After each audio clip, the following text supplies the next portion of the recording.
ఓపిక ఉన్నవాడు ఓడిపోవడం జరగదు, ఓపిక లేనివాడు గెలవడము జరగదు.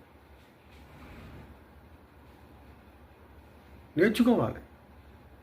కష్టపడిందే ఏదీ రాదు,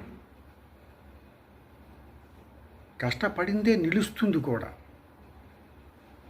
తలరాత బ్రహ్మ రాశాడు, తనువు తల్లి ఇచ్చింది, తపన తండ్రి పడతాడు.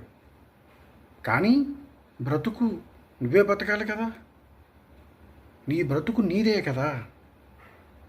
కష్టం వచ్చిందని కూర్చుండిపోతే ఎలాగా?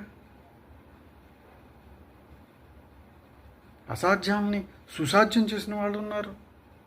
కష్టే ఫలి. కష్టపడుతుంటే ఎప్పుడో ఒకప్పుడు నీకు ఫలితం వస్తుంది. ఆశావాదులు నిరాశావాదులు ఉన్నారు.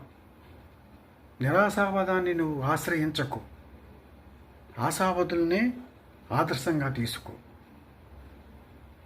ఆశావాదంతో ఉండాలి. ఈరోజు కాకపోతే రేపైనా గెలుపు మనదే.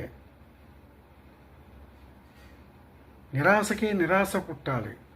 మనం చేసే ప్రయత్నాలు ఎలా ఉండాలంటే నిరాశకే నిరాశ పుట్టాలట, అంతేగాని నిరాశ పడిపోకూడదు.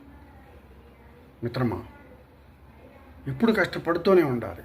ఫలితం భగవంతుడికి వదిలేయి.